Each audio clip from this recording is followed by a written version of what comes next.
अगर आपको बनाना है एक वेबसाइट, वजह कुछ भी हो सकती है। आप अपना पर्सनल वेबसाइट बनाना चाहते हैं, आप कोई कोई आपने टूल डेवलप किया जिसका डॉक्यूमेंटेशन लिखना चाहते हैं, या ब्लॉग राइटिंग करना चाहते हैं, या प्रोबेबली आपको कंपनी के लिए वेबसाइट बनानी है। जो भी वजह हो, आपको एक वेबसाइट बनानी है। तो वेबसाइट बनाने के कई तरीके हैं, और कई तरीके ऐसे हैं जो कि आपको अच्छा खासा कॉस्ट भी करेंगे। इस वीडियो में हम डिस्कस करेंगे कि हम कैसे एक वेबसाइट बना के उसको होस्ट कर सकते हैं और जिसमें हमें कोई पैसा ना पड़े। You don't need to pay anything basically about almost anything. But before going into the detail, मैं ये बता दूं, ये वीडियो किसके किसके लिए नहीं है।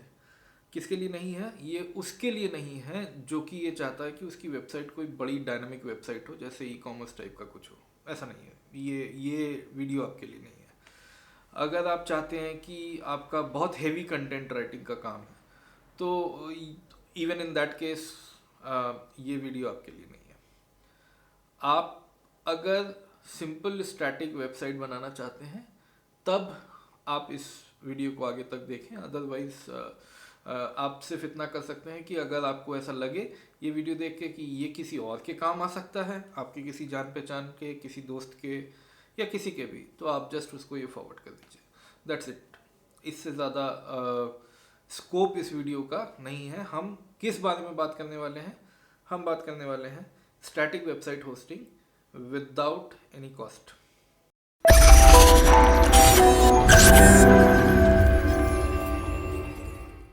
सो स्टैटिक वेबसाइट होस्टिंग को समझने के लिए हमें ये समझना पड़ेगा कि इसके कंपोनेंट्स कौन कौन से हैं।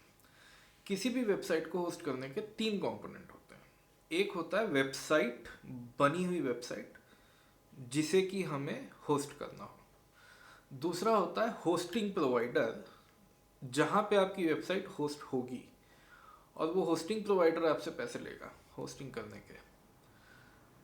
कोई आपसे इस बात के भी पैसे ले सकता है कि वो आपका वेबसाइट बना के देगा, तो उसके भी पैसे लग सकते हैं, होस्टिंग के पैसे लग सकते हैं। और जो तीसरी चीज़ जिसके पैसे लगते हैं वो है आपका डोमेन नेम। डोमेन नेम मतलब google.com या facebook.com या yourwebsite.com, या जो भी आप उसको, आपका जो डोमेन होगा, वो ज़रूरी नहीं .com, it can be anything, .in, .co, .in, .app, .online, कुछ भी है। जो भी इसका डोमेन नेम है, that is the third component जिसके पैसे पड़ते हैं।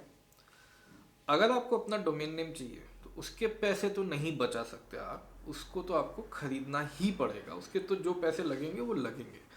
डिपेंडिंग अपॉन किस टाइप का डोमेन नेम आप लेते हैं, उसकी प्राइसिंग उस हिसाब से होती है। कुछ बड़े महंगे होते हैं, कुछ नॉर्मल प्राइस पे मिल जाते हैं, 700-800 रुपये सालाना। और डोमेन की प्राइसिंग ईयरली होती है।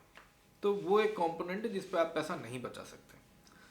अब हम बात करेंगे कि जो बाकी के 2 कंपोनेंट है, the website development and the hosting, क्या हम उस पर पैसा बचा सकते हैं और क्या हम उसको फ्री तरीके से कर सकते हैं? कुछ ऑप्शंस हैं, हाँ कर सकते हैं। तो पहले बात करते हैं हम डेवलपमेंट की, कि हम वेबसाइट बनाएंगे कैसे कि हमें कम पैसे पड़े। तो सबसे इम्पॉर्टेंट चीज़ ये है कि ये पर्टिकुलर वीडियो में आप ड्रैग एंड ड्रॉप वाली बात हम नहीं करेंगे। हम बात करेंगे कि जहाँ पे आपको थोड़ा बहुत भी कोडिंग आता हो, थोड़ा बहुत भी, कि आप दिए हुए फॉर्मेट को समझ के उसको देख के समझ जाए कि इसका कंटेंट यहाँ पे रिप्लेस कर दें। इस टाइप का अगर आपको सिंपल थोड़ी बहुत एनालिटिकल थिंकिंग है और थोड़ा बहुत कोड समझते हैं, तो आप ये कर पाएंगे। सवाल ये है कि कैसे। तो वेबसाइट, स्टैटिक वेबसाइट डेवलपमेंट के बहुत सारे फ्रेमवर्क्स हैं जो ओपन सोर्स हैं और फ्रीली अवेलेबल हैं। उनमें से कुछ हैं डॉक्यूसोरस, ये एक है, आप इसको यूज़ कर सकते हैं। एक आता है ह्यूगो, HUGO। मैं इनके लिंक्स नीचे डाल दूंगा सारे वेबसाइट डेवलपमेंट टूल्स के, जो कि आपको फ्री में स्टैटिक वेबसाइट डेवलपमेंट का ऑप्शन देते हैं। ये कैसे होता है? बेसिकली आपको उनके टूल को इंस्टॉल करना होता है अपने सिस्टम पे, और वो आपको बताते हैं कि आपको अपना वेबसाइट कैसे बनाना है। कुछ ऑप्शंस ऐसे भी होते हैं, जैसे ह्यूगो मैंने जो इस्तेमाल किया हुआ है, उसमें आपको थीम्स भी मिल जाएंगे। आपको जाके उनका थीम ब्राउज करना है और ये समझना है कि इनमें से कौन सा थीम आपके लिए सूटेबल है। आप वो थीम डाउनलोड कर लीजिए, उसका कलर पैटर्न ये सब चेंज कर लीजिए अपने हिसाब से, वही थोड़ी बहुत कोडिंग आनी चाहिए। और उसके बाद आप उसमें अपना कंटेंट डालते जाइए और उसको लोकल डेवलपमेंट उसका कीजिए। और जब आपको लगे कि आपकी वेबसाइट कंप्लीटली रेडी है, तब आता है नेक्स्ट स्टेज, होस्टिंग का। तो होस्टिंग के लिए कई ऐसे होस्टिंग प्रोवाइडर हैं जो कि आपको फ्री में होस्टिंग देते हैं, लेकिन सवाल यह है कि कौन सा वाला आपके लिए सूटेबल है। आपके लिए वो वाला सूटेबल है जिसका आपने डेवलपमेंट फ्रेमवर्क सेलेक्ट किया है। मान लीजिए आपने ह्यूगो सेलेक्ट किया है या डॉक्यूसोरस सेलेक्ट किया है। उस पर्टिकुलर टूल के डिप्लॉयमेंट डॉक्यूमेंटेशन में जब आप जाएंगे कि इस वो डॉक्यूमेंटेशन आपको बेसिकली ये बताएगा कि जब आपने अपनी वेबसाइट डेवलप कर ली है, उसके बाद जब आप उसे डिप्लॉय करना चाहते हैं तो आपके पास क्या क्या ऑप्शंस हैं। तो उनका वो डॉक्यूमेंटेशन, चाहे ह्यूगो का ले लीजिए या डॉक्यूसोर्स का ले लीजिए या और भी कई सारे हैं, सारे नाम तो याद नहीं मुझे ये दो नाम याद हैं क्योंकि मैंने इन दोनों पे पर्सनली काम किया हुआ है। तो इनका जो डॉक्यूमेंटेशन आता है अबाउट द होस्टिंग, वहाँ पे ये आपको कई ऑप्शंस देते हैं। ये आपको ऑप्शंस देते हैं कि आप अपना वेबसाइट गिटहब पेजेस पे कैसे डिप्लॉय कर सकते हैं, आप अपना वेबसाइट नेटलीफाई पे कैसे डिप्लॉय कर सकते हैं, आप अपना वेबसाइट फायरबेस पे कैसे डिप्लॉय कर सकते हैं, आप अपना वेबसाइट गिटलैब पेजेस पे कैसे डिप्लॉय कर सकते हैं, या और भी कई सारे ऑप्शन। ठीक है, लिस्ट होती है ऑप्शंस की। आपको करना ये है कि उस लिस्ट में से अगर आप किसी से फेमिलियर हैं और जानते हैं कि इसमें आपको पैसा नहीं पड़ता है, तो that is the target you need to select. बस वही होना चाहिए आपका सिलेक्शन।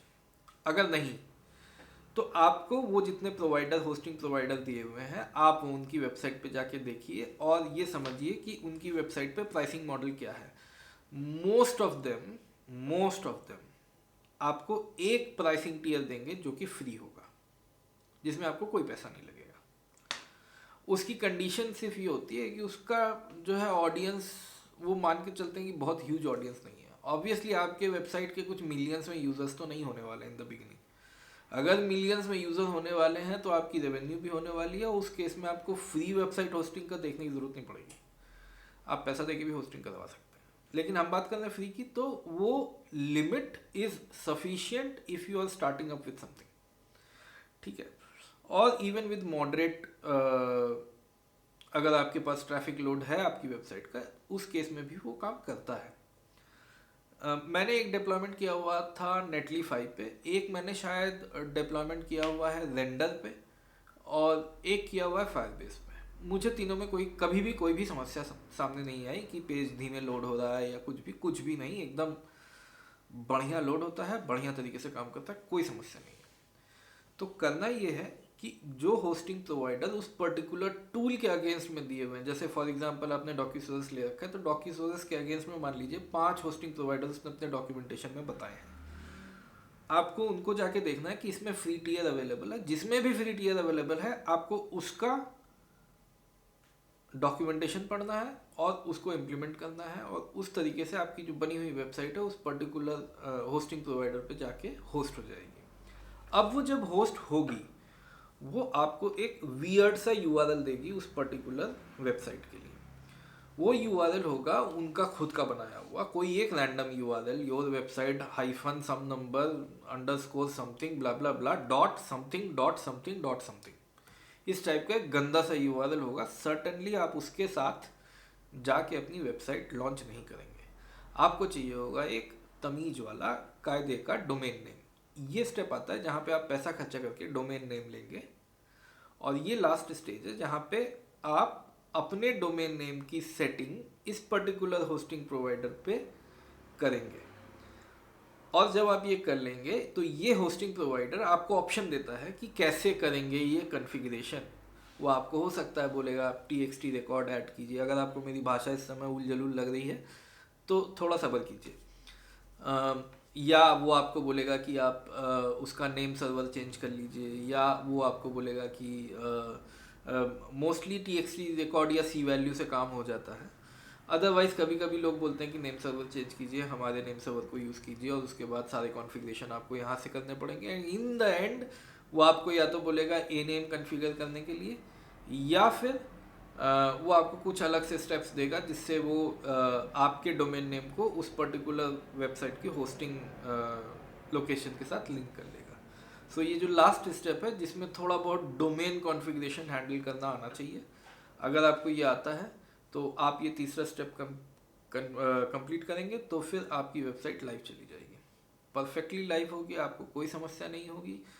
आपकी बनी बनाई वेबसाइट फ्री में uploaded, hosting no problem at all, download speed की कोई प्रॉब्लम नहीं, इमेजेस की कोई प्रॉब्लम नहीं। हाँ, एक कुछ बात का ध्यान रखिएगा कि बहुत बड़े इमेजेस ना डालें अपने वेबसाइट में, जो कॉमन बेस्ट प्रैक्टिस होते हैं। आपकी इमेज अगर 2-3 MB की इमेज है तो उसको कम कर लीजिए, श्रिंक कर लीजिए, ठीक है।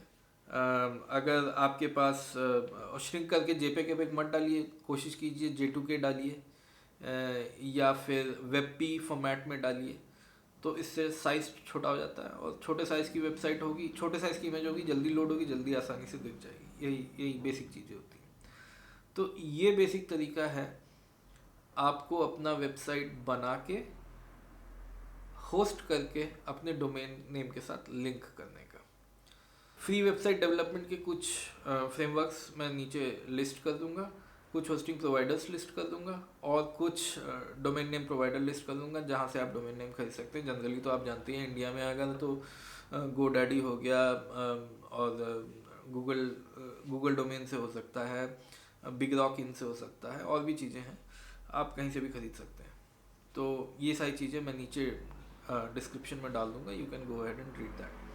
अगर आपको इसके बाद कुछ इन्फॉर्मेशन चाहिए कमेंट में बताइए मुझे कि क्या क्या जानना चाहते हैं, and I will try to explain that. ये बहुत ही बेसिक और बहुत ही शॉर्ट वीडियो था अबाउट टेलिंग कि कैसे ये काम हो सकता है।